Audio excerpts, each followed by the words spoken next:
Bienvenue à notre événement FlexWork, l'édition 2022. Je m'excuse déjà au premier rang qui est resté libre jusqu'à la fin. Je crois que c'est déjà comme ça à l'école. On n'aime jamais se mettre au premier rang. Maintenant, vous y êtes, mais vous êtes très proche de tout ce qui va se passer. Donc voilà.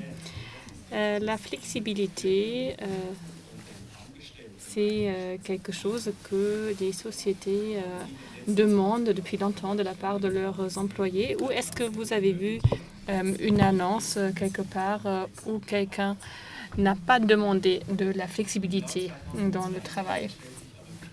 En 2022, on se pose plutôt la question de la flexibilité des sociétés, parce qu'elles ont une situation de départ très difficile. Nous avons vécu la crise sanitaire.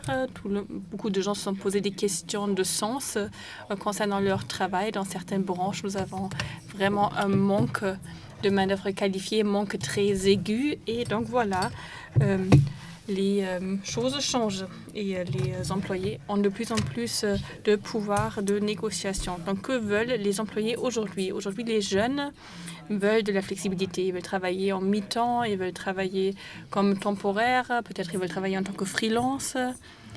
Ils n'en veulent plus de ces emplois de 9 à 5 heures. Ils veulent décider eux-mêmes quand travailler et où travailler. Et nous, la plupart de nous qui sont déjà un peu plus âgés, ont bien apprécié donc ces avantages du télétravail pendant la crise sanitaire. Donc le terme de FlexWork est également un terme très flexible, comprend différentes dimensions, le temporaire comme le travail temporaire, mais également le local comme le télétravail ou travailler au bureau. Et moi, je me félicite que nous puissions discuter aujourd'hui de tous ces sujets aujourd'hui. Donc voilà, je ne vais pas perdre de temps. Nous allons commencer directement et je passe la parole directement à Leif Agneus, président de Swiss Staffing et membre de la direction de Manpower Suisse.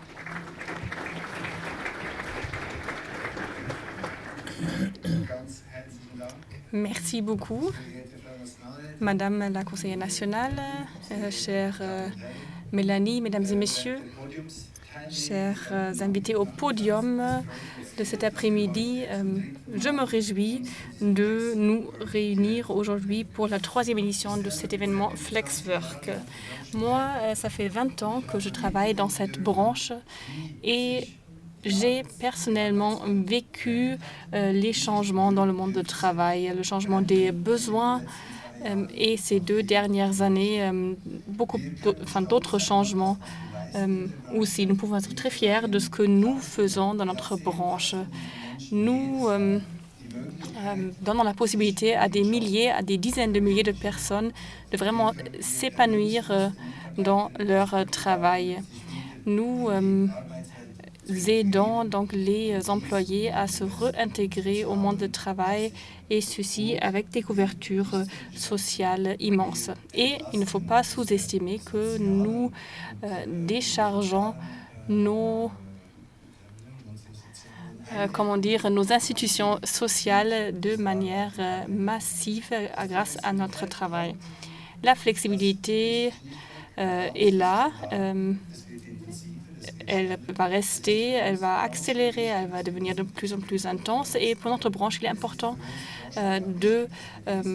d'accompagner cette flexibilité avec aussi les couvertures sociales nécessaires. Donc, je vous souhaite maintenant une après-midi intéressante, diverse, et je me félicite déjà de vivre des discussions avec vous et avec le podium. Merci beaucoup et profitez bien de cet après-midi.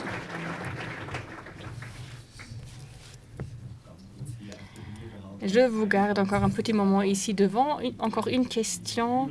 Dans votre première vie, vous avez fait une carrière en tant que directeur d'un hôtel, donc vous êtes un expert de l'hôtellerie, de la restauration. Et vous le savez, là aussi, nous vivons actuellement un manque de personnel extrême. Beaucoup ont quitté cette branche. Au moins, c'est voilà la conjecture. Qu'est-ce que vous diriez parlant de FlexWork? Comment devait-on refaçonner cette branche pour regagner en attractivité?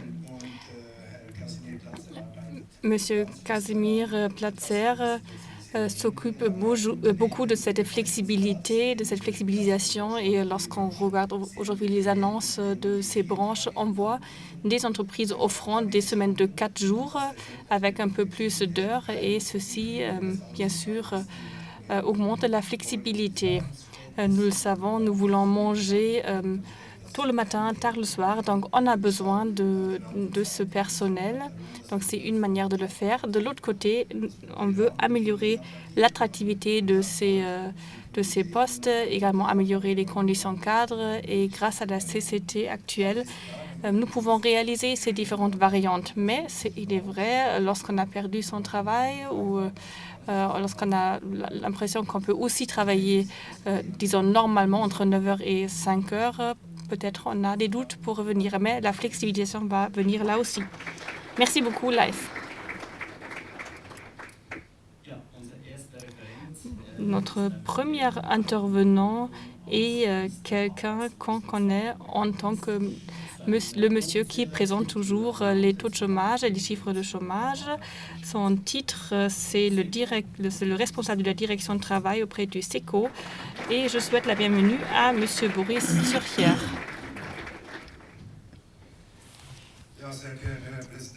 Monsieur le Président, Mesdames et Messieurs, tout d'abord, un grand merci de m'avoir invité de parler ici lors de votre événement Flexwork. C'est pour moi un grand jour pour au moins 2 raisons. Tout d'abord, après ma formation en tant que dessinateur de machines et après mes études, pendant plusieurs fois, j'étais un client de votre branche. À l'époque, j'ai gagné pas mal d'argent, j'ai gagné pas mal en expérience. Et c'est très important. J'ai fait ceci dans différents contextes, dans différentes branches. Ainsi, je gère plus facilement les commentaires critiques de mes collègues qui parlent de mon travail comme un travail d'esclave. Donc ça, c'était dans les années 80, dans les années 90.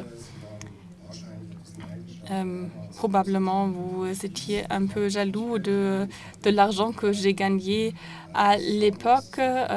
Lorsque j'ai préparé cet événement, j'ai regardé mes documents de l'époque et je dois avouer que mon certificat de travail n'existe plus, mais par contre, mon salaire par heure s'élevait à quelque chose entre 27 et 28 francs par heure, donc pas mal. C'est une réalité que ces emplois temporaires étaient quelque chose qui était parfait pour moi à l'époque, gagner beaucoup d'argent pour un emploi à court terme. Donc après cette introduction, on pourrait penser que moi, je suis un grand ami de cette branche, mais dans ma position actuelle, je suis bien sûr obligé à avoir un positionnement plutôt critique et neutre. Deuxième raison, pour ma grande joie d'être ici, c'est de pouvoir dire que le marché du travail suisse va excellent. Au printemps, tous les indicateurs du marché du travail ont donc repris maintenant au même niveau qu'avant la crise sanitaire. Et aujourd'hui, je pense qu'on va atteindre le seuil magique de 2% du taux de chômage. On l'a dit tout à l'heure, le sujet dominant, le marché du travail, c'est le manque de la main-d'œuvre qualifiée et c'est bien comme ça. Cette reprise après la crise sanitaire est vraiment remarquable. Votre branche a sûrement joué un rôle crucial dans cette reprise économique. Actuellement, les conditions pour une bonne marche des affaires se trouvent dans votre branche. L'importance de la location de services, vous le savez, a gagné en importance en Suisse depuis les années 90. En 1990, la location de services a donc embauché 0,7% des employés à plein temps. Aujourd'hui, on est à 2,5%, donc à peu près multiplié par 4. À l'échelle internationale, la Suisse se trouve donc en moyenne supérieure, comparable à des pays comme l'Allemagne, la France ou l'Autriche. Et votre président l'a dit, votre branche a un chiffre d'affaires d'à peu près 10 milliards de francs et donc ainsi la location de services joue un rôle crucial dans l'économie suisse. Moteur de ce développement, c'était sûrement la libre circulation à partir de 2002 avec les États de l'Union européenne et ceci a rendu possible donc d'améliorer encore les chiffres. Il faut le dire clairement, l'introduction de cette libre circulation des personnes a eu des impacts positifs de libération, non seulement pour la branche location de services. Les transfrontaliers ou le taux de transfrontaliers dans la location de services a monté après la libre circulation de manière énorme. Aujourd'hui, plus de 130 000 personnes commencent à travailler à court terme chez les entreprises suisses et à peu près un tiers de ces emplois se trouvent auprès des locataires de services. La libre circulation n'est pas toujours acceptée de la même manière ici, mais donc il est sûr de devoir l'accompagner avec des mesures. La libre circulation serait complètement acceptée si on peut être sûr qu'il n'y a pas de dumping salarial et que les conditions cadres, les conditions de travail restent dans l'état actuel. Les entreprises doivent pouvoir faire confiance à des conditions équitables sur le marché du travail. En Suisse, nous avons une immigration assez élevée. Lorsqu'on la met en relation avec la population suisse, je pense qu'on a un taux très élevé dans l'espace européen, à part le Luxembourg. Et donc, nous vivons vraiment une aversion vers un marché de travail qui ne fonctionne pas bien. Dans votre branche, on a bien compris ceci. Vous avez misé sur la voie typiquement suisse qui dit ne pas de régulation par la Confédération, mais par les entreprises. Dans votre branche, on a réalisé une CCT et ainsi renforcé la protection des employés. La déclaration de force obligatoire de la CCT location de service à partir du 1er janvier 2012 était une étape importante pour les relations salariales dans le domaine du travail temporaire et dans la protection des employés. Ainsi, on a respecté vos souhaits de rester flexibles. Donc, la CCT et sa déclaration de force obligatoire ont pu être prolongées plusieurs fois et ont été approfondies d'un point de vue du contenu. À partir du 1er janvier 2023, il y a des salaires minimums en vigueur dans toutes les branches. C'était différent avant, par exemple, dans le domaine de l'ingénierie.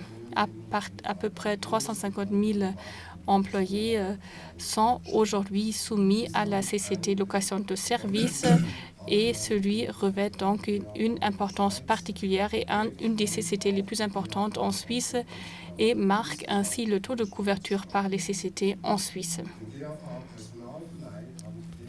Grâce à la CCT location de service, notre branche a repris une responsabilité particulière. La déclaration de force obligatoire crée donc des conditions équitables dans la branche, renforce la protection des employés et fait en sorte que la gestion et la reprise, le financement des coûts d'exécution de la formation continue soit pris en compte. Je ne vais pas entrer dans les détails, seulement quelques mots-clés. Donc, une déclaration de force obligatoire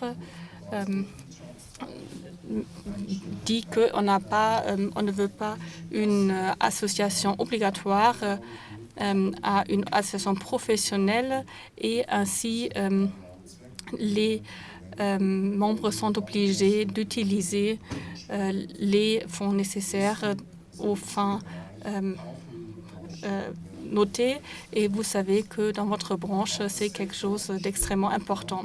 Le SECO doit également assumer sa responsabilité.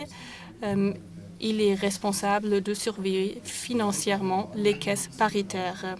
Cette responsabilité commune est assumée par les deux et ainsi l'acceptation de ces CCT de force obligatoire est améliorée. Et cela incombe également au mandat politique. On a souvent des peurs liées à la libre circulation des personnes, à la location de services et que cela crée donc une pression élevée sur les conditions de travail des personnes domiciliées en Suisse. Pour vrai dire, lorsqu'on regarde les rapports de contrôle en ce qui concerne l'exécution de mesures accompagnantes, on peut dire que ces spéculations sont partiellement vraies.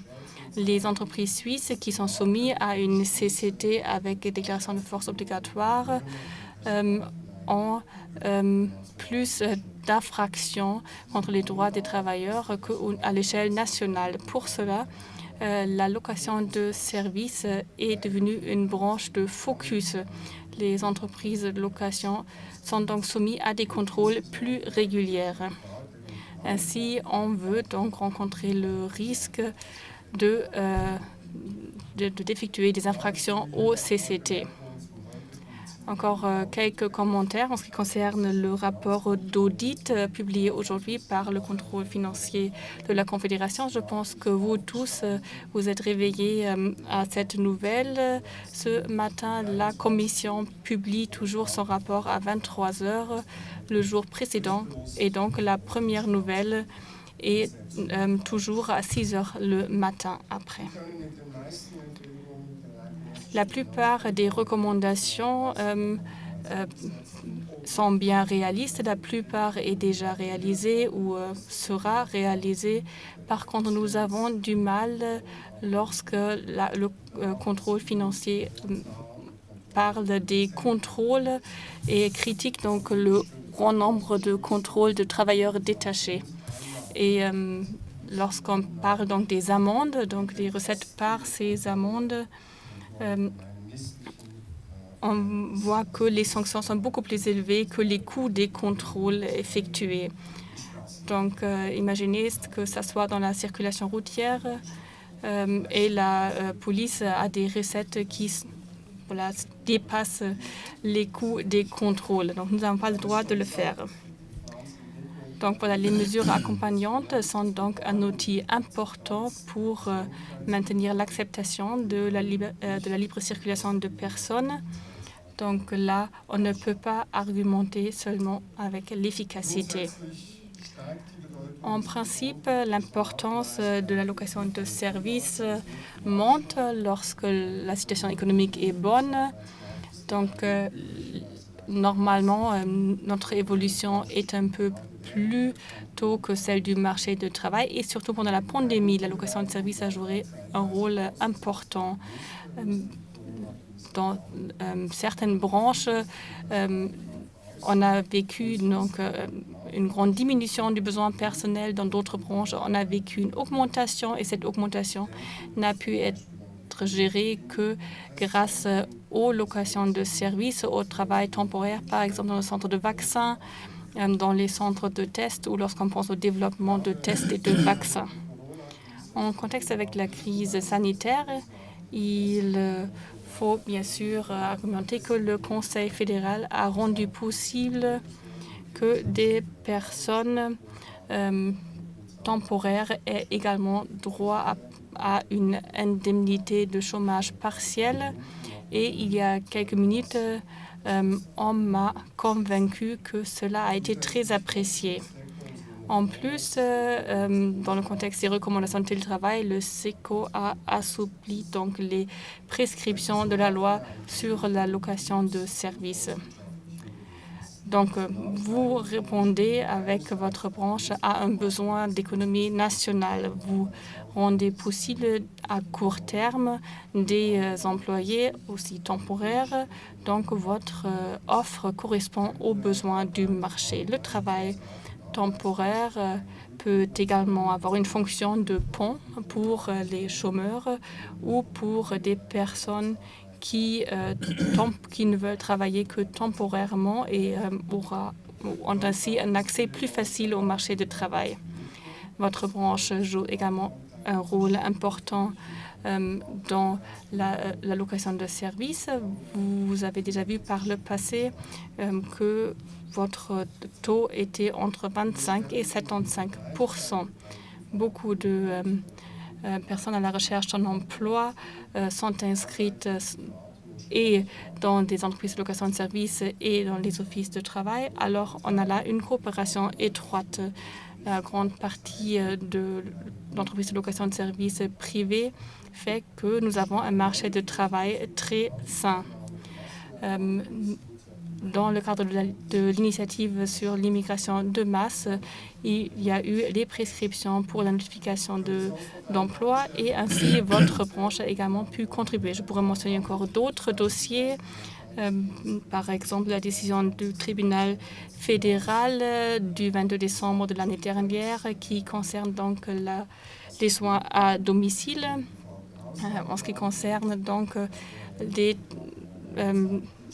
l'allocation de personnel dans les foyers privés, mais je pense qu'il ne me reste plus de temps, donc je reste bref. Nous sommes en échange, un dialogue qui est très apprécié par nous et je voudrais conclure avec le constat que le travail temporaire joue un rôle important pour le marché du travail. Il rend possible une flexibilisation du travail dans un cadre légal et social contrôlé dans l'intérêt de tous. Je voudrais remercier personnellement l'association de Swiss Staffing pour cette coopération excellente et je vous souhaite donc maintenant une après-midi très intéressante. Merci.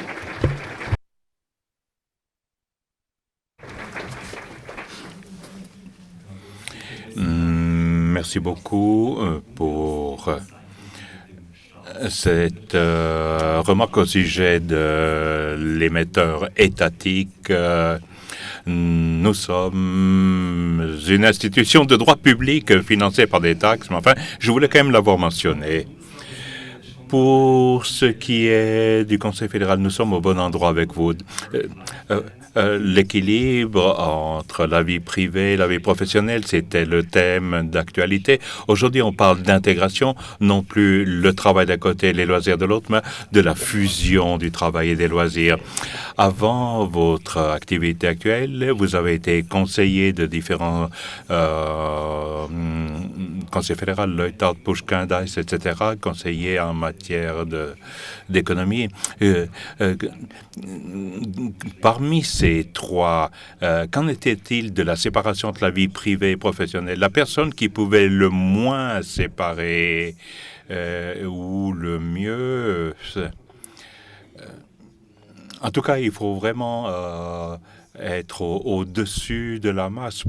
Il faut être conscient, comme conseiller fédéral, qu'il ne faut pas se laisser pousser que par l'administration. Une anecdote, le chef du département, quand il part en week-end, il prend sa... une véritable caisse remplie de dossiers, c'est une immense serviette, et parfois la serviette revenait sans avoir été ouverte à la fin du week-end. C'était une caractéristique de M. Couchepin. Il ne lisait jamais ses papiers pendant le week-end, et il avait raison de procéder ainsi parce que il maîtrisait l'ensemble, et pour les détails, il disait toujours, pour les détails, il avait son personnel. Mais tout le monde n'est pas capable de travailler ainsi. Il y en a qui ont effectivement besoin de faire tout le travail eux-mêmes. Merci beaucoup pour ce petit aperçu.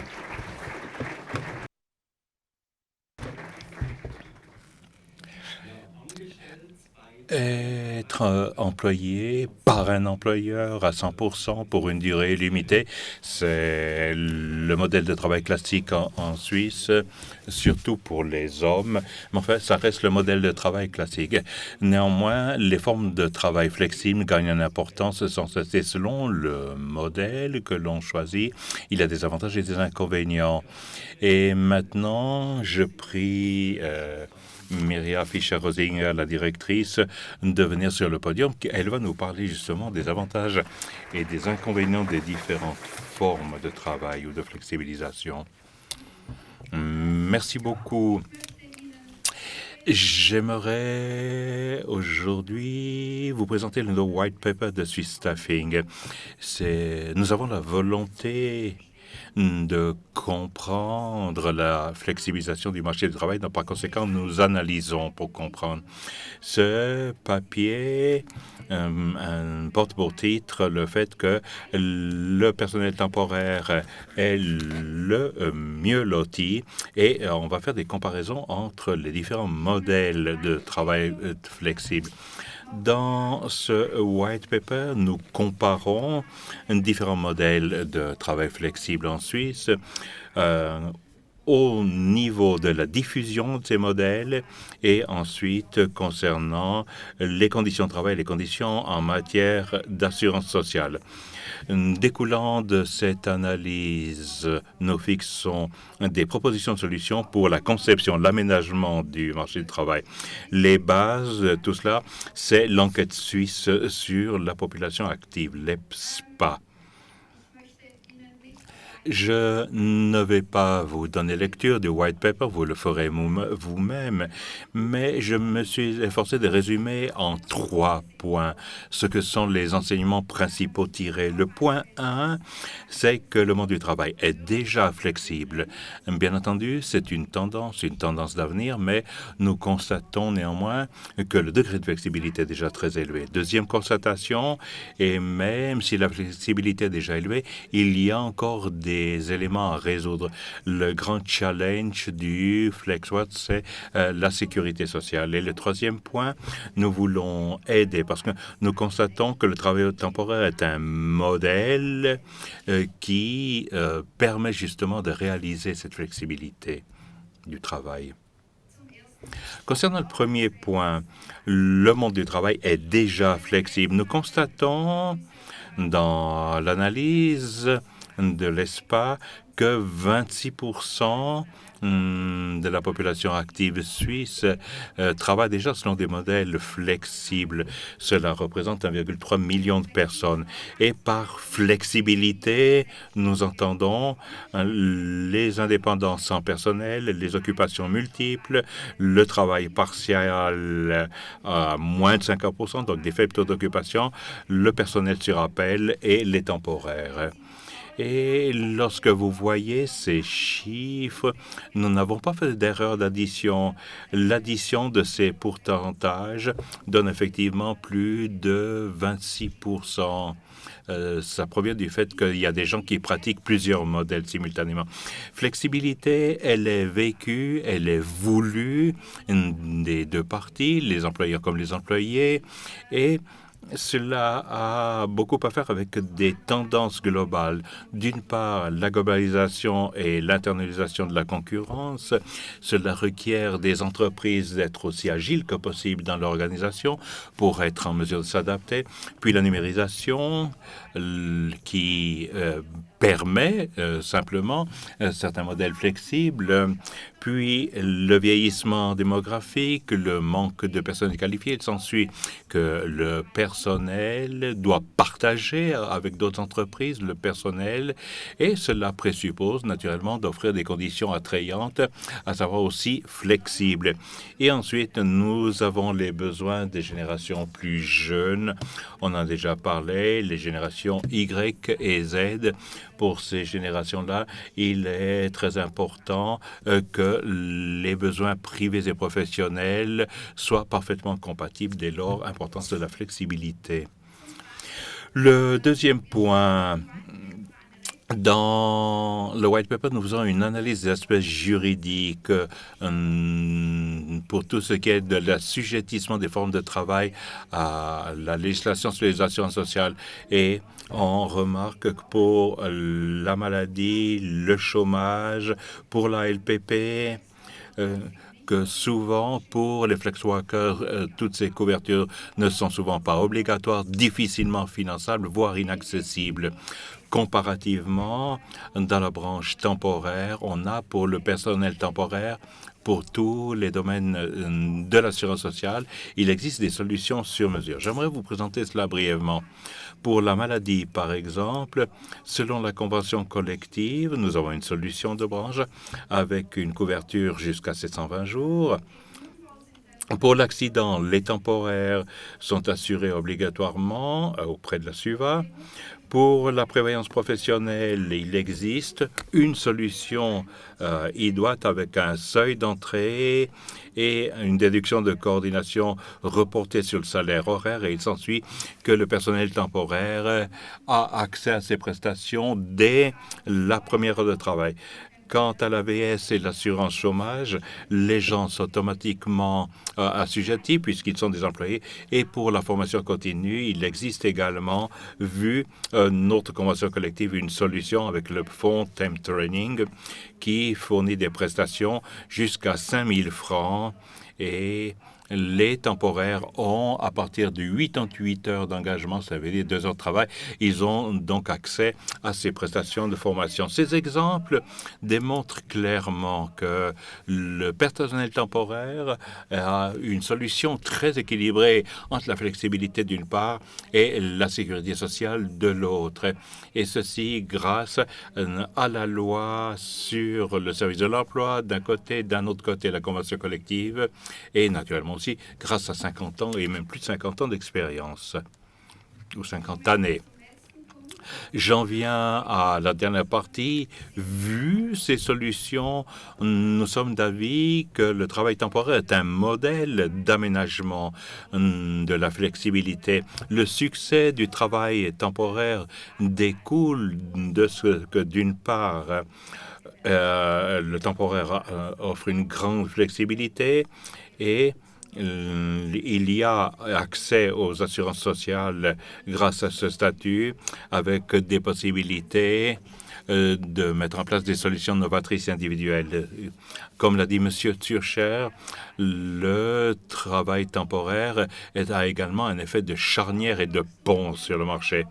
La forte croissance que vous voyez ici avec la représentation du nombre d'heures, vous voyez ce quadruplement sur le schéma. Cela démontre que les solutions en place fonctionnent très bien et nous sommes d'avis que justement avec ces solutions, le travail temporaire va pouvoir entrer encore plus profondément dans le travail flexible. J'aimerais vous donner quelques exemples concrets.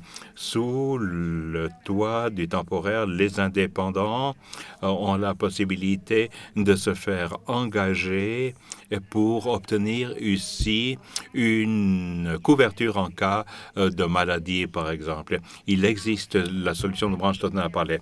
Également, pour le personnel sur appel, il y a la possibilité, via l'allocation de service, d'obtenir un travail qui donne accès à la LPP et même le travail sur plateforme, qui est un phénomène nouveau, peut, sous la forme de l'allocation de services, être offert avec, comme cela démontre dans des entreprises qui existent déjà.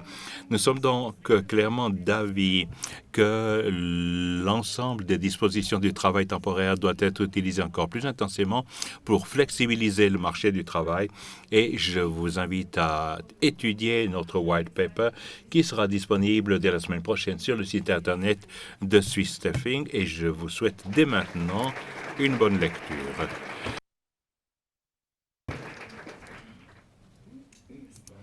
Merci beaucoup, Mira Fischer-Rosinger. Dans le canton de Genève, je crois que c'était il y a 3 mois à peu près, il y a eu cette décision du Grand Conseil en vertu duquel, sur les chantiers publics, il n'était plus possible d'être actif pour une entreprise qui aurait plus de 20 de temporaire.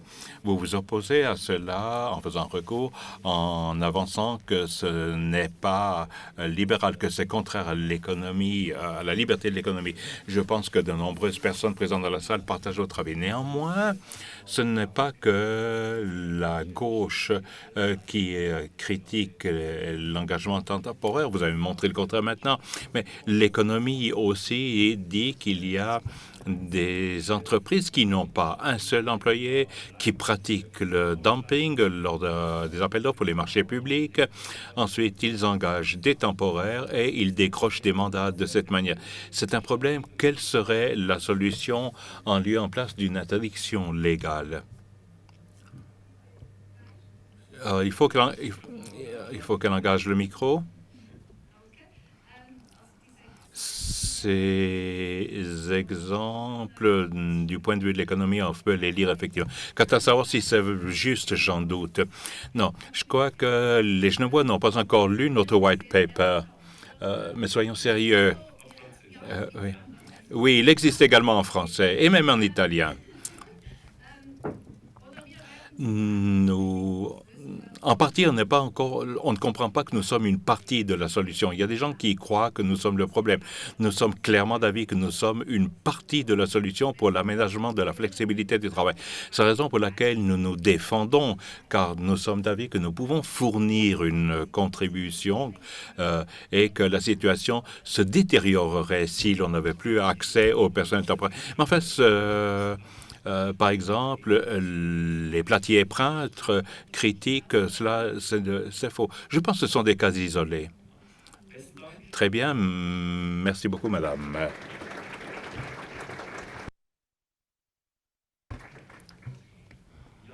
Oui, la thématique FlexWork occupe également les autorités. Nous avons entendu M. Turcher, des autorités de surveillance du marché du travail, et un rôle central jouent également les autorités cantonales du marché du travail.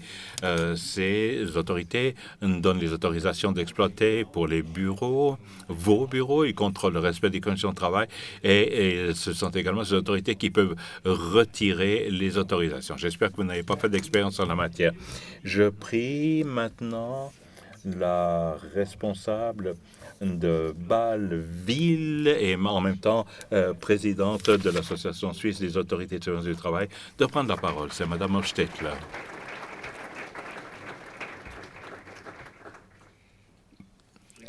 FlexWork, cela sonne flexible, les lois sont assez claires, structurées, sévères, peut-on dire.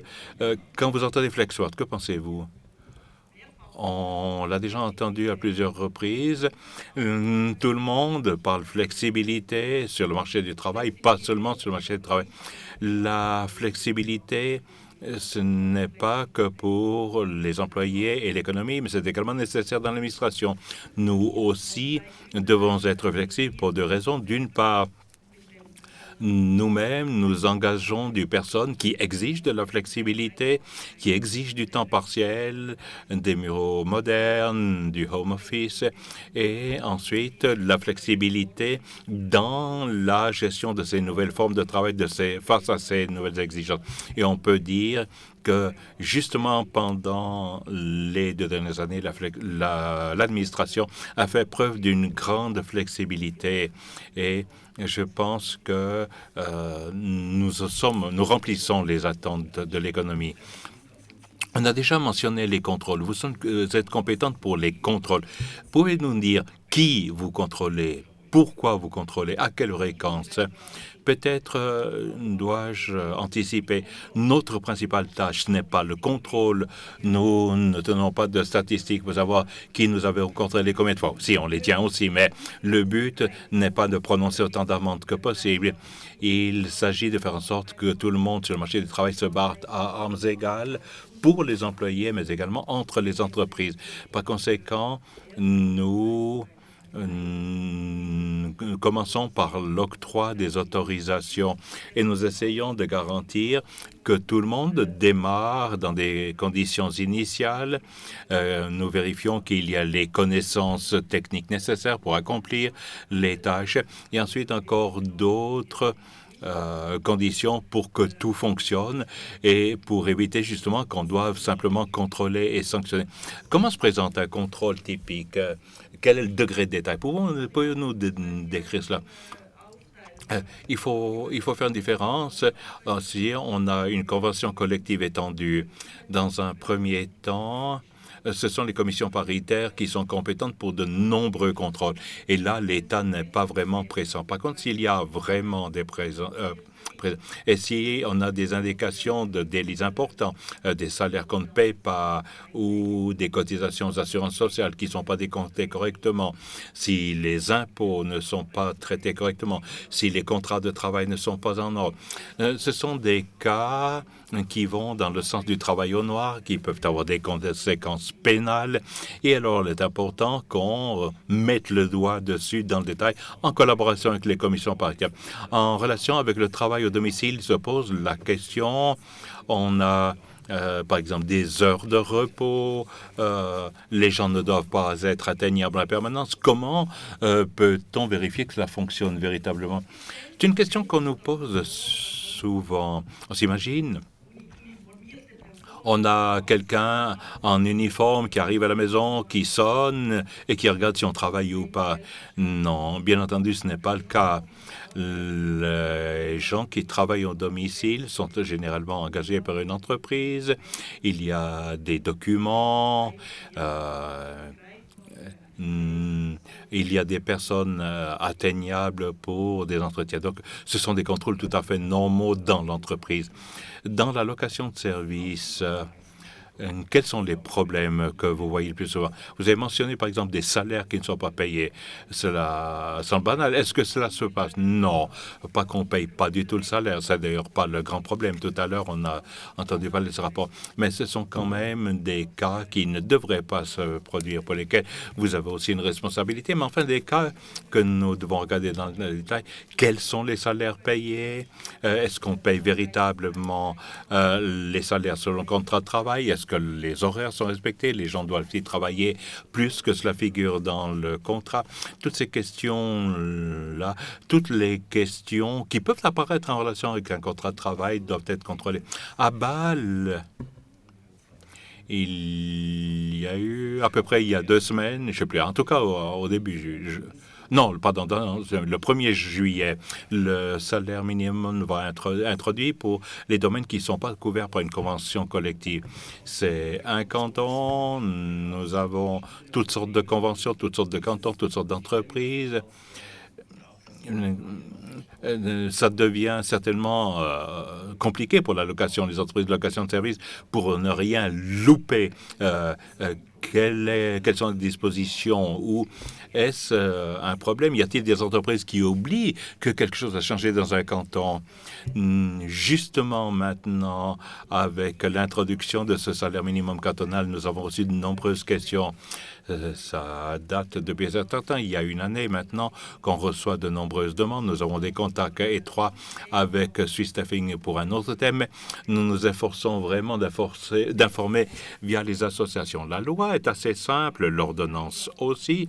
Je puis que vous inviter à lire. Ça, c'est que 2 pages. Donc, c'est pas quelque chose de compliqué. Et nous essayons d'être flexibles. Et il y a également un grand catalogue d'exceptions en relation avec la convention étendue. Oui, mais enfin, est-ce qu'il arrive souvent qu'on oublie quelque chose? Nous verrons, bien entendu, des contrôles vont être effectués et nous verrons si ces salaires minimums sont bien compris, bien utilisés, bien appliqués. Est-ce un problème plutôt des grandes entreprises qui sont dans tous les marchés ou plutôt des petites entreprises qui manquent d'expérience? Là, Je vous réponds spontanément, là, je n'ai pas de statistiques, mais dans tous les domaines, la situation est que les grandes entreprises ont des services du personnel professionnel. Ils ont des entités juridiques qui peuvent s'occuper de ça, alors que pour les petites entreprises, il y a de nombreuses questions, il y a de l'insécurité. Et il est important que nous, comme autorités, soyons à disposition pour répondre aux questions. Nous organisons également des manifestations, des formations et il y a également les associations de branches qui ont un effet de multiplication. J'ai lu qu'on peut retirer une autorisation en cas d'infraction grave ou si l'on fait de manière récurrente quelque chose de faux. C'est assez délicat. Arrive-t-il souvent que vous retiriez une autorisation? Non, fort heureusement, ce n'est pas fréquent. Manifestement, les entreprises font du bon travail où nous informons bien et nous faisons en fait la prévention au niveau de l'octroi de l'autorisation et pas après avec un retrait. Ensuite, un thème mentionné par M. Burcher. Heureusement, il n'a pas gratté, si je puis dire, comme ça on peut encore en parler.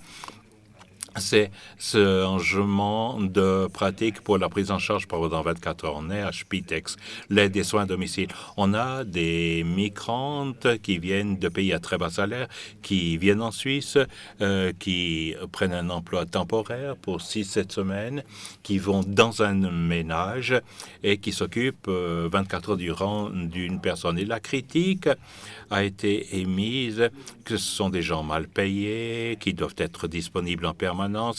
C'est allé jusqu'au tribunal fédéral et le tribunal fédéral a donné raison dans une certaine mesure. Maintenant, il faut modifier quelque chose qui était autorisé. Qu'est-ce que ça déclenche chez vous, dans votre office? Il faut peut-être savoir que cet arrêt du tribunal fédéral confirme l'assujettissement à la loi sur le travail.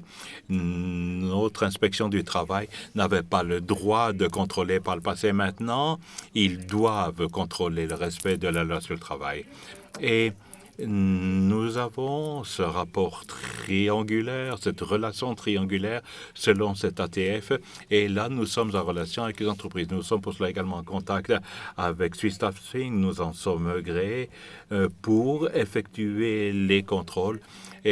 Mais on est vraiment encore en phase de clarification, en phase initiale pour savoir comment ça peut marcher, comment l'on peut remplir les exigences de la loi sur la protection des données, etc., quand il faut aller dans le ménagement.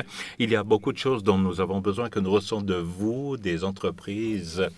Pour ce qui est de l'allocation de services, nous sommes ouverts et je suis convaincu que nous arriverons ensemble à dégager de bonnes solutions. Et par expérience, quelles sont vos valeurs empiriques quand la durée nécessaire jusqu'à ce que ça marche? Les contrôles démarrent en fait dans certains cantons. Ces contrôles du marché du travail sont en cours. J'admets que l'un ou l'autre d'entre vous, indépendamment de cet arrêté de tribunal fédéral ordinaire à faire à l'inspection du travail, et nous pouvons donc démarrer. Ce qui est important pour nous, c'est d'éviter que chaque canton réinvente la roue, mais qu'on dégage des solutions communes. Merci beaucoup pour cet aperçu intéressant. Madame.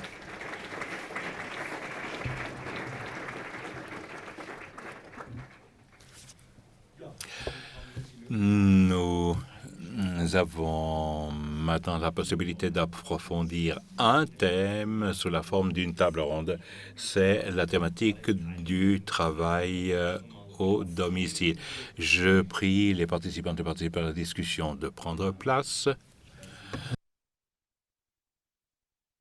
Je vous présenterai encore séparément.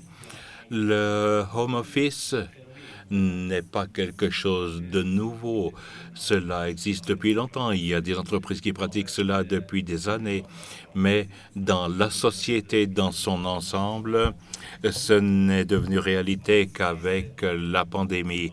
Nous avons été contraints de travailler au domicile, pour autant naturellement que l'activité le permette. Et l'expérience a démontré que le travail au domicile marche mieux qu'on ne l'avait pensé.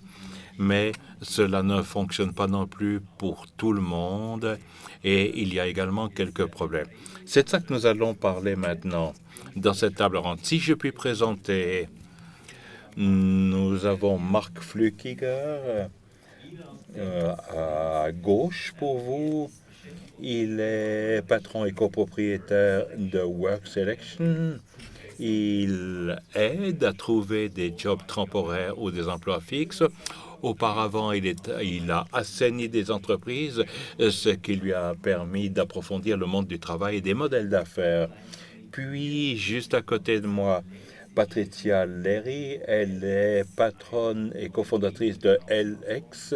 C'est une plateforme qui s'occupe de durabilité et d'égalité. Elle travaille depuis des années également que journaliste pour que l'économie soit flexible et remplisse les besoins des femmes.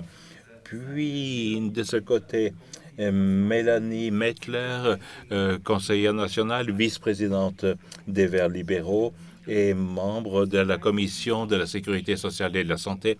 Elle est également directrice de Compasso, un portail d'information pour les employeurs en relation avec la réinsertion professionnelle. Puis, Stéphane Stuller, qui est le directeur d'employés suisses, l'une des grandes organisations d'employés de la Suisse. Contrairement aux autres syndicats, on peut dire que c'est une organisation plutôt tranquille, plutôt pragmatique. Et Stéphane Studer s'est occupé intensément de la psychologie du travail flexible. Puis nous avons encore tout à droite Isabelle Wildhaber, qui est professeure du droit privé de l'économie à la Haute Étude de Saint-Gall. Elle s'occupe notamment de formes de travail modernes. Monsieur Flukiger, le home office, vous placez des gens, vous aidez les gens à trouver un emploi. Comment ressentez-vous au quotidien ce besoin du travail domicile? C'est omniprésent. Dans notre clientèle aussi, nous avons de grandes entreprises qui ont même envoyé des logisticiens à la maison, aussi par solidarité. Également, dans notre personnel, le besoin est très grand. Pour cette harmonie avec la vie privée. C'est un élément qui crée l'identité avec l'entreprise. En fait, on a pris goût à cette nouvelle qualité de vie. Cette compatibilité entre la vie privée et professionnelle est devenue différente, mais c'est également un challenge pour la conduite. Disons-le comme ça, il faut savoir laisser aller pour pouvoir rattacher de nouveau. On va revenir là-dessus. Patricia Lery, une jeune entrepreneuse, pardon, vous venez de créer votre entreprise, vous avez votre base de travail, vos bureaux, mais vous travaillez aussi à partir de la maison. Que se passe-t-il? Les gens viennent-ils au bureau? Les gens travaillent-ils au domicile? Chez nous, il faut savoir que nous sommes nés pendant la pandémie. La plateforme a été construite en home office. Nous avons discuté avec les partenaires pour créer la plateforme avec des témoignages. Je puis effectivement, il y a innovation, il y a créativité. On peut également créer de la culture, parce que c'est le contraire que je vis. Comme l'a dit M. Flukiger, c'est plutôt une question de leadership. La suppression de la hiérarchie, il faut créer des organisations reposant sur les compétences, sur les connaissances. Et je pense que pour ceux qui produisent quelque chose, ces gens sont très avantagés en pouvant travailler au domicile. Et je pense que... Mais revenons à la question que vous avez posée. Nous avons également remarqué que 2 à 3 jours, c'est le maximum pour nous. Nous avons beaucoup de mères chez nous. Déjà, 3 jours, c'est presque trop. Nous nous sommes habitués à ce rythme de travail. Le manque de personnel qualifié, c'est un problème, ou la réinsertion également. Dans quelle mesure le travail au domicile peut-il aider à se réinsérer? Je pense que c'est une extension de l'offre, également une extension des possibilités. C'est une chance pour pouvoir puiser dans des ressources qui sont difficilement atteignables pour l'immédiat. Il y a également beaucoup de savoir dans lequel on peut puiser de cette manière-là. Il y a certainement encore des clarifications d'aspects juridiques qui sont nécessaires, mais fondamentalement, il s'agit premièrement d'un transfert de connaissances, de savoir pour que l'on puisse utiliser les connaissances à disposition. Nous n'avons pas qu'un manque de connaissances de personnel qualifié. Nous avons un manque général de personnel. Les baby boomers vont prendre leur retraite, donc on va avoir pratiquement un demi-million de personnes qui vont manquer quelque part. Donc il faut encore améliorer la productivité et le home office est l'une des possibilités. Madame Bilderberg, comme professeur, vous devez être devant vos étudiantes et vos étudiants, du moins maintenant où l'enseignement présentiel est possible. Quelle est votre relation avec le home office? Travaillez-vous au domicile? Dans quelle mesure êtes-vous présente? Dans l'économie, dans les sciences, nous avons l'avantage et la chance d'être très libres dans l'aménagement du travail, et ceci depuis très longtemps. Nous ne sommes pas toujours assujettis à toutes les dispositions de la loi sur le travail. Donc, nous avons toujours fait un peu ce que nous voulions. Mais j'observe que beaucoup d'entre nous font une distinction entre les jours où on va à l'Uni pour enseigner, pour avoir des entretiens, pour rencontrer les étudiants avec lesquels on travaille. Et d'autre part, on a des jours où l'on peut travailler au domicile sans être dérangé. Et une partie de notre travail, c'est l'application, les travaux scientifiques. Et cela, on le peut très bien le faire si on n'est pas dérangé. Donc, ça veut dire j'ai également une partie de la semaine où je suis au bureau avec beaucoup d'interactivité. Et pour une partie, je suis devant mon laptop. Et ça, je le fais de préférence à la maison. Monsieur Studer, il y a le verso de la médaille. On entend dire que tout n'est pas parfait dans le home office. Quelle expérience avez-vous fait? Y a-t-il beaucoup de gens qui se sont annoncés chez vous en relation avec le home office? Je dois dire que dans les gens actifs plutôt dans le secteur retail étaient déjà bien préparés au travail au domicile et ces gens n'avaient guère de difficulté à utiliser les instruments du travail au domicile. Il n'empêche qu'au début, notre département de conseil, il y a des juristes, des psychologues du travail dans ce département, a été dépassé par la demande. Nous avons des quantités de demandes qui sont venues. La demande a explosé de manière exponentielle. Pour toutes les questions classiques, saisie du temps de travail, l'indemnisation du travail au domicile, ça a été la première vague. Et puis, le temps est passé, puis sont venus d'autres problèmes. Les incertitudes quant au déroulement, ce que l'on doit faire, l'isolation, par exemple. Et là, on a remarqué qu'il y a une différence importante entre les catégories d'âge, tout d'abord les groupes d'âge. Les personnes plus âgées avaient le plus de soucis que les jeunes. Les jeunes ont pu résoudre sans autres les problèmes, alors que les baby boomers ont eu plus de difficultés. La situation était particulièrement difficile pour les femmes qui avaient les enfants à la maison, les enfants qui ne pouvaient pas aller à l'école. On a remarqué qu'elles atteignaient les limites de leurs possibilités. Je dois dire qu'entre-temps, tout s'est normalisé et les challenges sont plutôt l'employeur peut-il me contraindre à revenir au bureau? Je pense qu'on peut dire qu'aujourd'hui, le bureau a perdu son monopole quant au travail. Et le deuxième challenge, ça reste, outre de ramener les gens au bureau, c'est Que fait-on de tous les gens qui ne peuvent pas travailler au domicile? Que ferons-nous aux gens qui ne peuvent pas travailler au domicile pour éviter qu'au sein de l'entreprise, il y ait tout à coup des jalousies qui s'installent entre les catégories de personnel?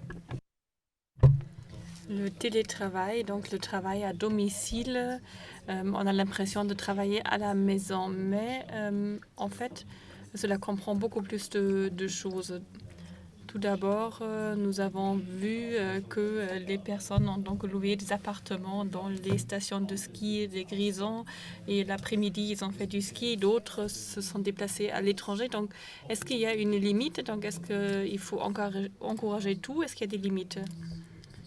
Je pense que ça dépend de l'activité professionnelle. 75% des personnes qui travaillent déjà au domicile font partie d'un modèle réglé, mais 40-45% d'eux disent qu'ils ne veulent pas intensifier parce que c'est justement l'interaction sociale avec les collègues qui manque. Donc, on ne va pas l'étendre, l'élargir indéfiniment. Puis le terme de workation, donc le travail pendant les vacances, c'est également quelque chose de très moderne. Oui, et bien sûr, cela ne vaut pas seulement pour ceux qui travaillent dans l'informatique, mais également sur d'autres activités basées sur la connaissance. En Suisse, nous sommes donc vraiment un pays concentré sur la prestation de services, mais il y a également beaucoup de métiers où c'est bien possible. Donc, je pense qu'il faut avoir des limites. On a déjà dit, on doit également veiller à ce que les salariés sont bien protégés. Donc, c'est également une obligation de la part des employeurs. Et là, il y a quand même des risques qui viennent avec la numérisation. Il y a des études qui montrent que le travail à domicile rend plus facilement malade les personnes parce qu'on est isolé. Donc, on est isolé et c'est quand même une sorte de paradoxe. Et là, il faut donc vraiment le leadership, donc définir des objectifs fondés sur le contenu et non pas sur la présence. Donc, c'est vraiment un défi pour le management. Donc, à très court terme, ils doivent donc changer leur manière de conduire. Donc, maintenant, vous avez déjà cité plusieurs études. Il y a vraiment toute une gamme d'études. Vous ne pouvez pas vous imaginez combien d'études sont envoyées vers moi tous les jours et ces études sont souvent aussi contradictoires. Et là, je ne parle pas de la science, de la recherche comme vous la faites, mais est-ce que vous êtes également confronté à ce besoin de connaissances, mais qu'on n'a pas encore ces connaissances en fait? Oui, absolument. Il y a une étude transversale de Saint-Gall qui a été effectuée entre 2016 et 2021. Et dans cette étude, on voit que ce modèle 40-60, donc 40 à 60% de télétravail, a vraiment un effet idéal sur l'engagement, la santé, la productivité.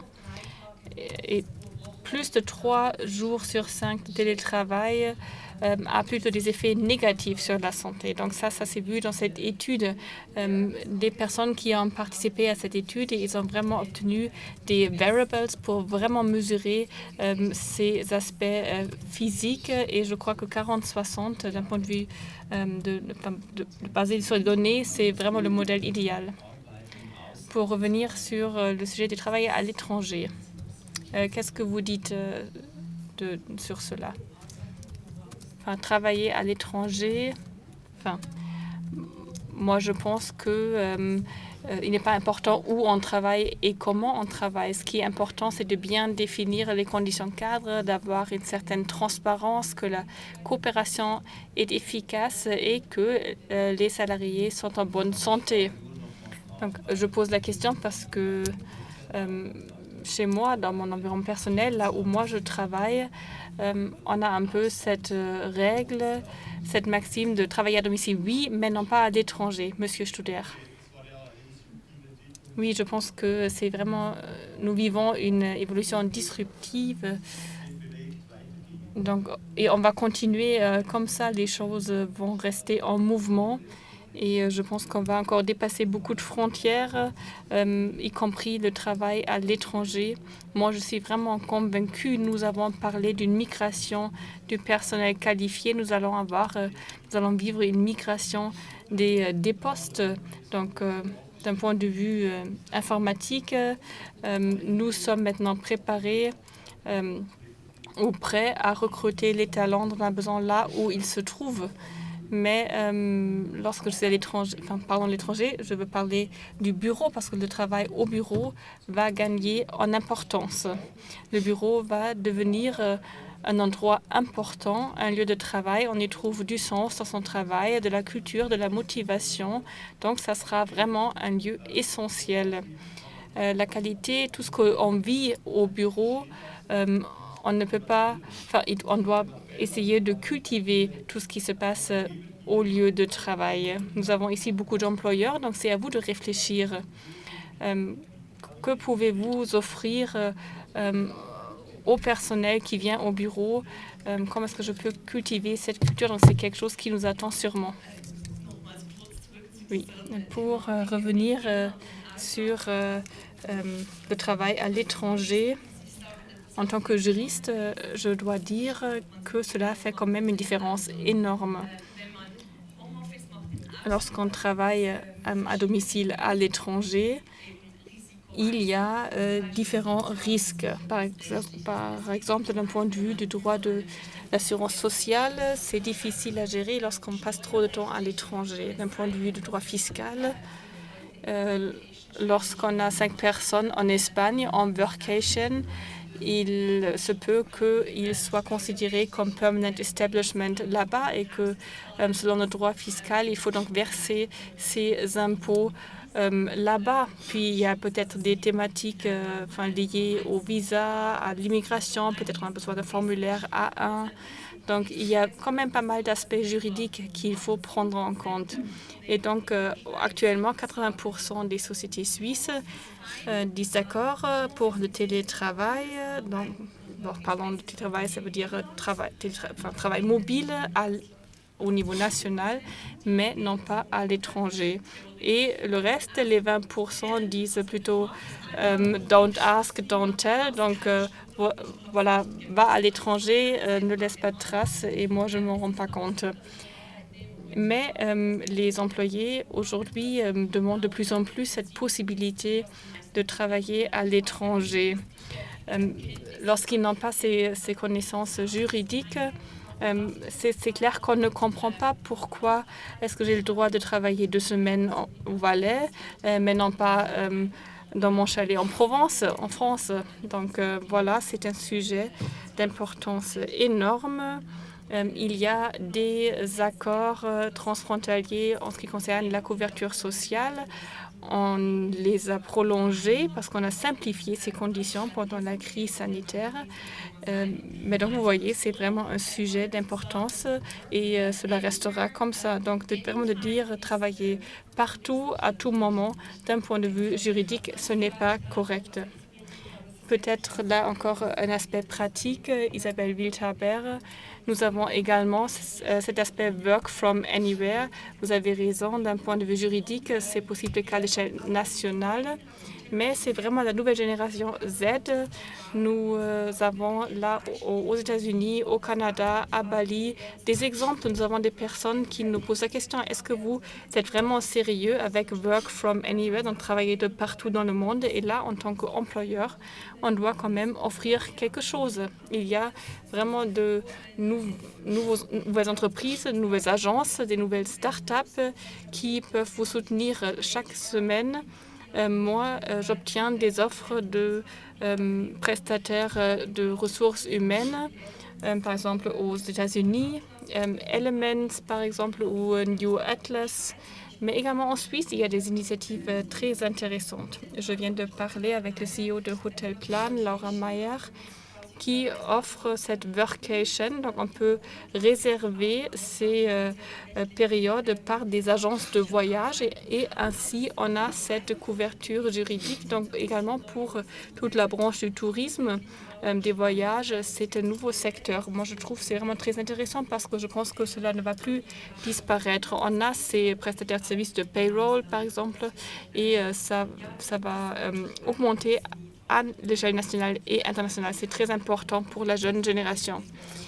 De la perspective de la législative, de parlementaires, en fait, je dois dire que nous devrions créer des conditions cadres qui répondent aux besoins de la population et non pas à l'inverse. Et je sais qu'actuellement, avec ces 30 jours, c'est difficile avec les risques juridiques. Mais lorsqu'on regarde la qualité du travail, il n'y a aucune raison de ne pas aller travailler à l'étranger. Bien sûr, peut-être on a ces réflexions protectionnistes. Donc, on travaille pour la Suisse, on n'en pas à l'étranger. Il y a des frontières qu'il faut garder, etc. Mais lorsqu'on regarde vraiment la qualité du travail, lorsqu'on prend en compte ses besoins, il n'y a aucune raison de ne pas modifier ces bases légales. Oui, je suis tout à fait d'accord avec vous et c'est pour cela exactement que nous sommes en train de travailler sur une start-up, Ton Hotel Plan, pour développer exactement un outil qui couvre ces risques. Donc, je suis tout à fait d'accord, il faut rendre possible ceci. Le monde du travail bouge tellement vite. Nous ne pouvons pas rester où nous sommes et dire ça c'est interdit, ça c'est interdit. Cela va faire que les personnes vont couvrir des risques et donc à un certain moment, il faut donc adapter la base légale. Absolument. Donc voilà, on voit beaucoup de feedback positif pour le télétravail. Il faut le rendre possible, c'est clair. Mais nous constatons aux États-Unis, dans les grands groupes technologiques, là, on entend un peu l'inverse. Ils essayent absolument d'attirer leur personnel au bureau. Par exemple, Tesla, Google, Apple, donc vraiment les grandes multinationales mises sur le bureau. Pourquoi ?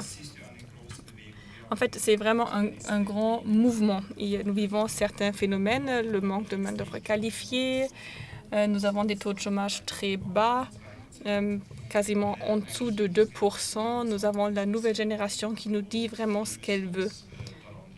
Et nous devons donc prendre en compte toutes ces évolutions. Elon Musk, le CEO de Tesla, est vraiment une personne de référence. Par contre, il ne décide pas pour le monde entier que tous les salariés doivent revenir au bureau. Je pense que la numérisation va également contribuer à ce que certains mouvements, certains travaux ne peuvent pas être effectués par des machines. On a besoin d'humains. Donc, je pense qu'on va vivre une renaissance du bureau. Je suis du même avis. On va voir qu'il y aura un certain recalibrage et cela va revenir car l'innovation, les idées, les adaptations de processus, tout cela, ça vient de l'humain. C'est la machine qui va effectuer, qui va réaliser, mettre en œuvre un processus, mais tout le reste, ça vient de l'humain. Et la jeunesse d'aujourd'hui a compris qu'une croissance éternelle n'est pas possible. Et là, c'est là qu'il faut commencer à réfléchir. Il s'agit toujours de générer du sens. Et le télétravail rend possible cette génération de sens parce qu'il concilie en fait le privé et le travail. Et le bureau va devenir donc un lieu de rencontre pour des ateliers, pour la création de stratégies, etc. Donc maintenant, vous revenez sur les aspects positifs du télétravail, mais pourquoi est-ce que les entreprises essayent d'attirer leur personnel dans les bureaux? Parce qu'il y a quand même des lettres, il y a des licenciements, c'est cette première vague qu'on vit. Pourquoi? Parce que ce n'est pas aux entreprises de décider. Nous avons un marché dominé par les employés. Ce sont les talents qui décident. Donc, on va voir que ça va encore changer. Oui, c'est vrai, on va voir, d'accord, mais encore une fois, la question de la raison. Qui a une idée? Je pense que c'est étroitement lié à la culture de l'entreprise. Le mode de travail hybride n'a pas encore un impact positif. Ça dépend quand même des bases qu'ils ont jetées et de la conduite aussi. Ça peut aller dans les deux sens. Et c'est pour cette raison que certaines entreprises n'en veulent plus, parce que cela a des impacts négatifs sur leur culture d'entreprise. On peut changer ces impacts vers le positif en vraiment donnant un leadership clair dans le télétravail.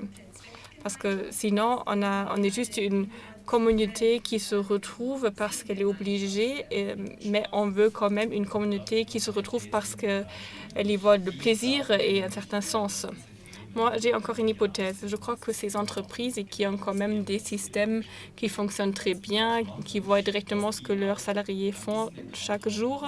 Et je crois que ces entreprises ont compris que cette efficacité n'existe en fait pas, cette efficacité améliorée. Qu'est-ce que vous dites? Peut-être moi, je peux me référer sur des entretiens que je menais avec quelqu'un de Crédit Suisse. Je sais que chez Crédit Suisse, au début, ils avaient vraiment des soucis concernant la productivité lorsqu'on travaille à domicile. Et ils ont donc vraiment essayé tout d'attirer leur personnel au bureau. Mais après avoir analysé les données qu'ils ont, ils ont changé d'avis. Ils ont dit, en fait, ce n'est pas vrai du tout. Nous avons maintenant d'autres exigences à la conduite parce que les besoins et la performance des salariés varient et ceci doit être pris en compte. Et nous, les humains, nous aimons bien les routines. Nous sommes au bureau, nous avons des processus qui fonctionnent chaque jour, des processus pas forcément artificiels comme la petite pause de café, mais des processus qui ont différents niveaux avec d'autres fins. Donc, le team building, l'échange, les relations personnelles, etc.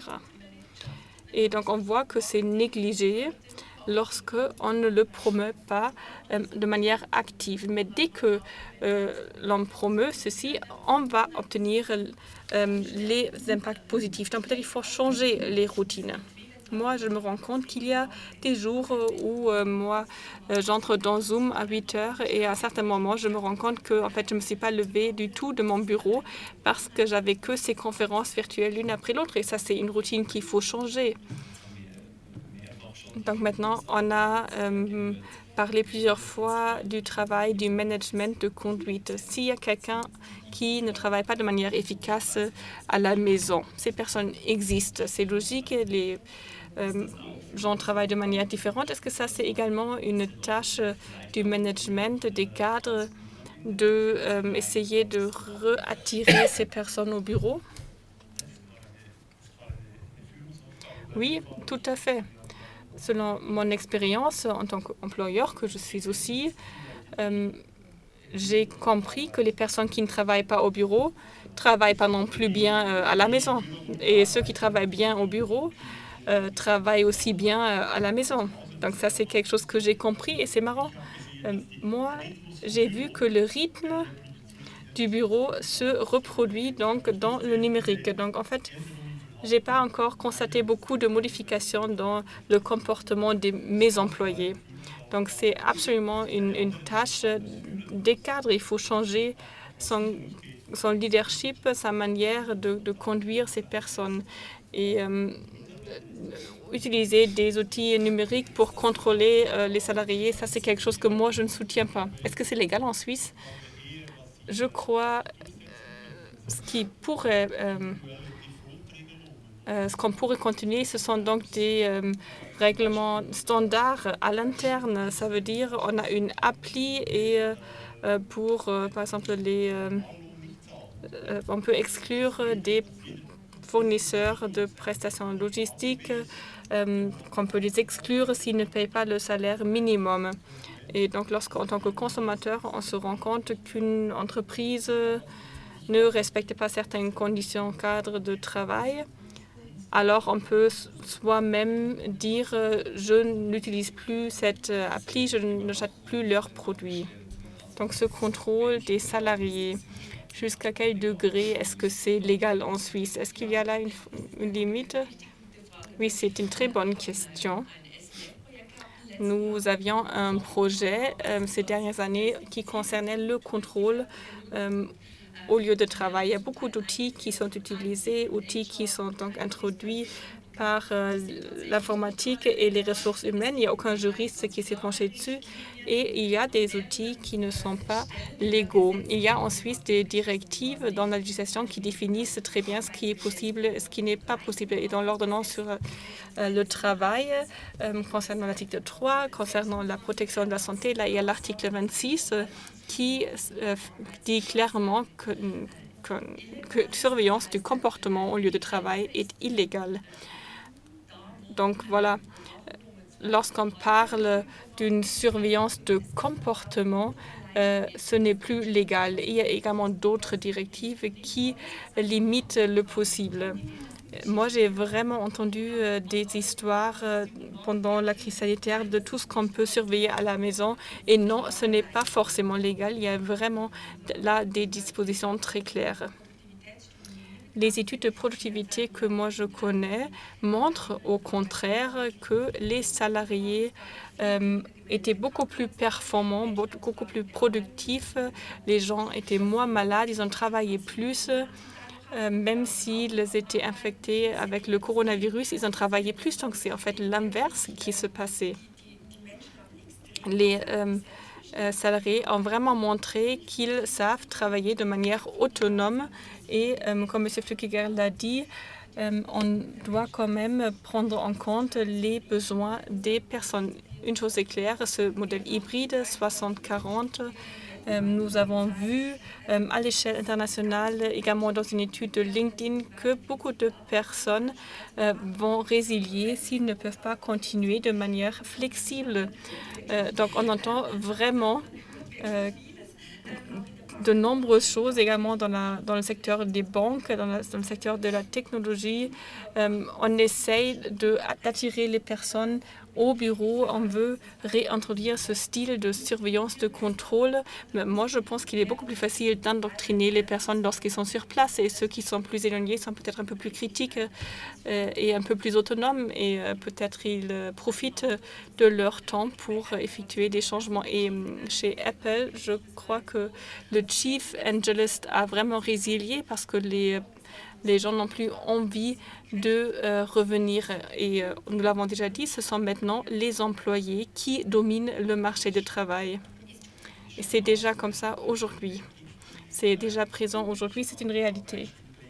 Moi, j'ai quelques exemples. Il y a des multinationales suisses ou des groupes suisses qui ont dû changer et ont introduit une journée de télétravail. Pour les spécialistes informatiques, ils disent « voilà mes conditions de travail, take it or leave it ». Donc voilà, c'est déjà une réalité. Et voilà le Flexit ou tout ce qui arrive des États-Unis, c'est déjà une réalité chez nous et ça va encore augmenter. Et surtout avec ces contrôles, c'est effectivement vrai. La meilleure solution, ce sera d'avoir un règlement interne sur le télétravail qui est rédigé ensemble avec le personnel. Parce que si nous avons... Puis il y a également des aspects ergonomiques. Si un salarié ne travaille pas à un poste de travail ergonomique, il va tomber malade. Vous avez l'impression que c'est banal, c'est simple, mais c'est très important et c'est même ancré dans la loi. Donc là, une bonne solution, ça sera de rédiger un règlement ensemble avec le personnel, puis le mettre en œuvre.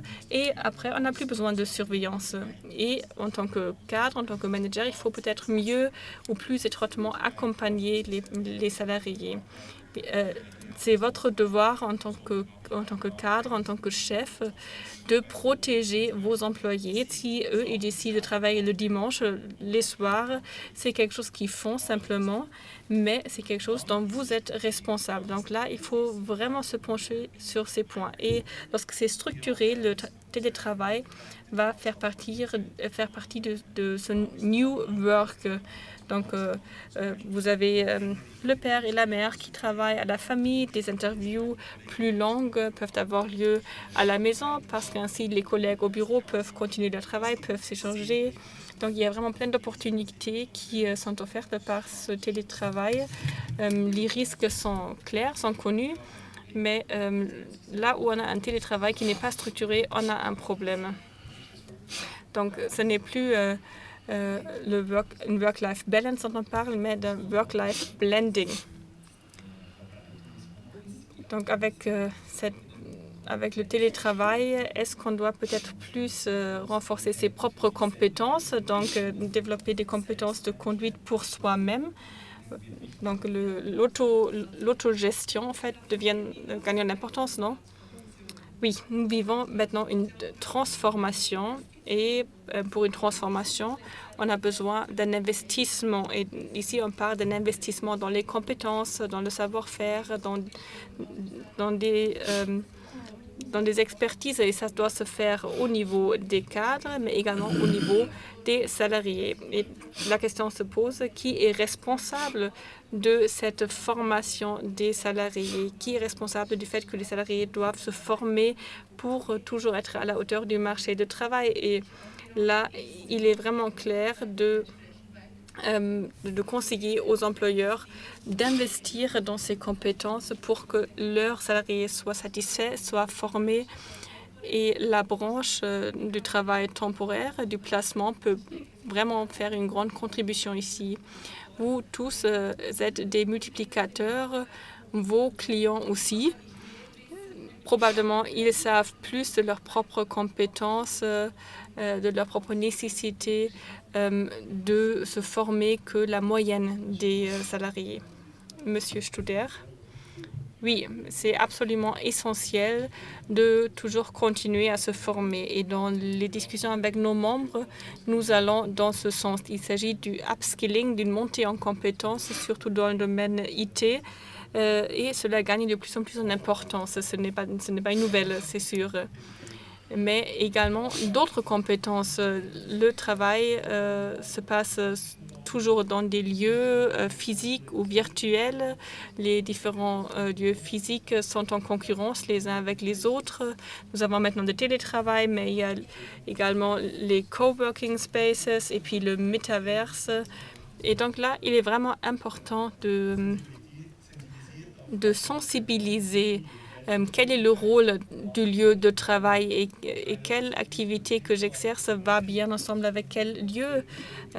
Au Moyen Âge, par exemple, lorsqu'on regarde l'architecture des différents cloîtres, il y avait dans ces cloîtres des salles ou des cellules, des parties de jardin avec différentes lumières, différentes activités qui étaient donc vraiment ciblées dans ces différentes salles.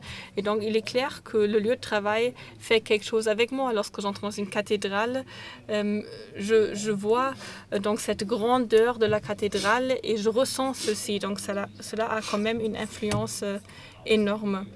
Voilà, ceci et le fait de également faire des pauses, de respecter ces pauses. Et moi, je me pose la question d'un point de vue légal. Lorsque le soir, je reçois un email de mon patron, de ma patronne, est-ce que je dois encore lire et répondre à cet email? Est-ce que c'est du temps de travail ou que dit la loi?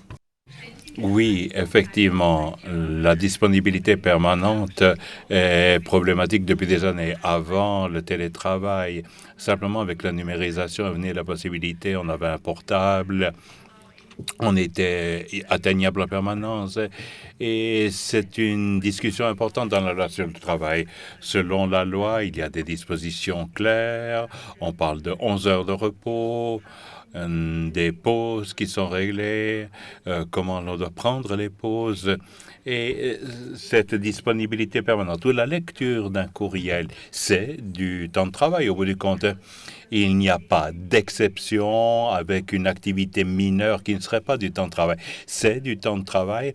Donc, si le soir, je consulte mes courriels et que après le travail, entre guillemets, je lis mes courriels, c'est du travail. Quant à la disponibilité permanente, c'est un problème à bien des égards juridiques. Je pense que la loi sur le travail est quelque peu à côté de la pratique.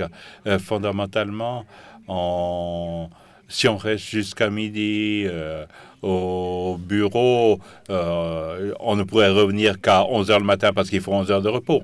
On ne peut pas demander sérieusement à quelqu'un d'attendre effectivement les 11 heures pour revenir. Donc, il y a une forme de contradiction entre la loi sur le travail et la disponibilité permanente. Et comme entrepreneur, il faut être conscient de ces aspects. Si je vois que quelqu'un travaille systématiquement à 3 heures le matin, tous les dimanches, et si je constate cela, je dois intervenir, puisque finalement, il y a une responsabilité de l'employeur. Il faut naturellement également saisir le temps de travail. Beaucoup d'employés ne savent pas que l'on doit saisir le temps de travail également quand on est au domicile. C'est une disposition élémentaire, je pense. Il faut accroître la conscience de ces aspects et passer des accords, définir les limites entre ce qui est possible et ce qui ne l'est pas. Sinon, ça ne marche pas.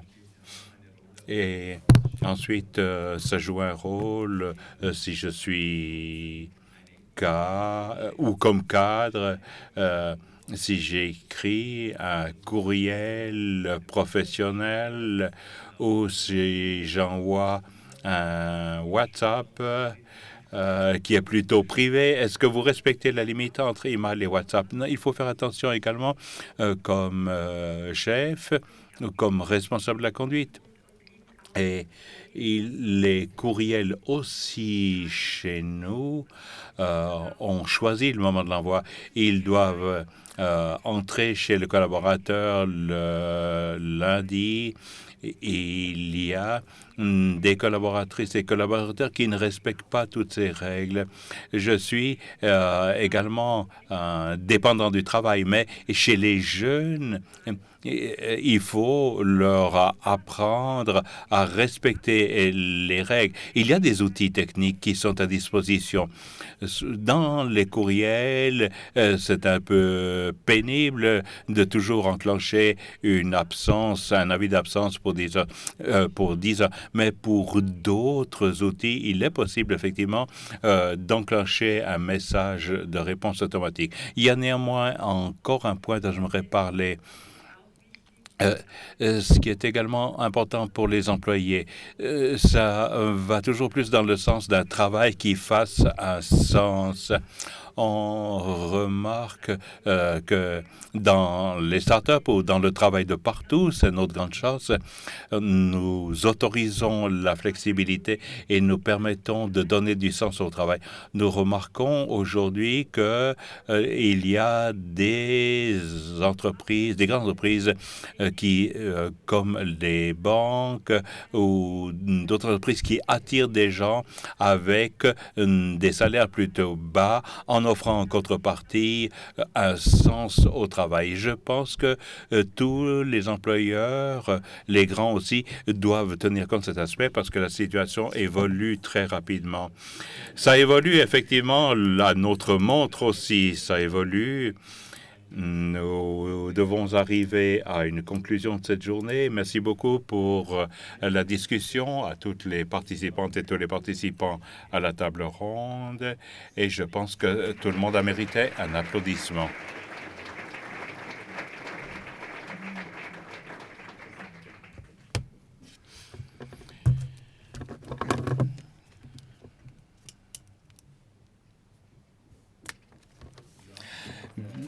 Voilà.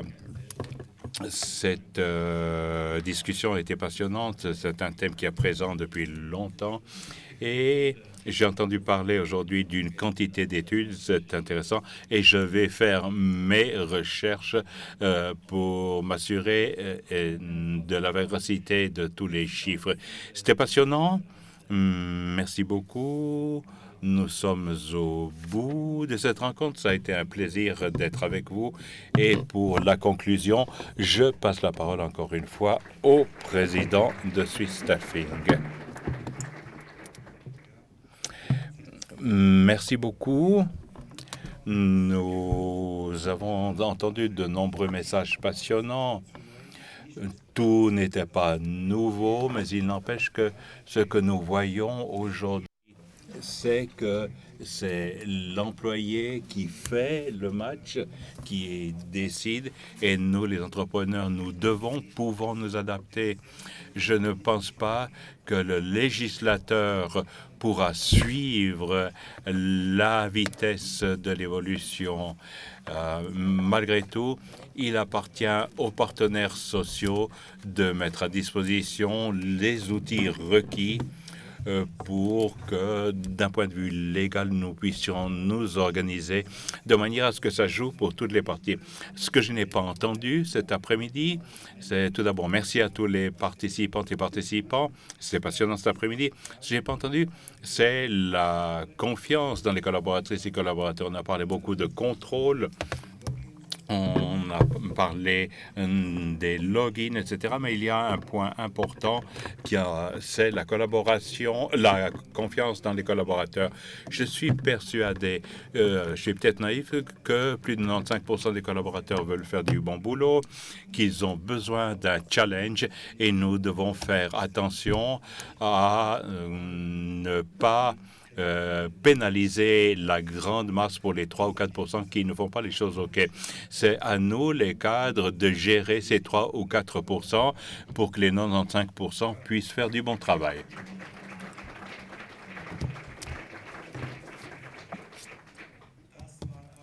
C'était en même temps ma conclusion de cette troisième manifestation FlexWork. Je vous invite à prendre une collation et je serai naturellement heureux que nous puissions encore discuter un peu et saisir l'occasion d'entretenir nos relations. C'est également une partie importante d'une telle rencontre. Il me reste à vous souhaiter un bon après-midi, un bel été, plein succès et, comme d'habitude, prenez soin de votre santé.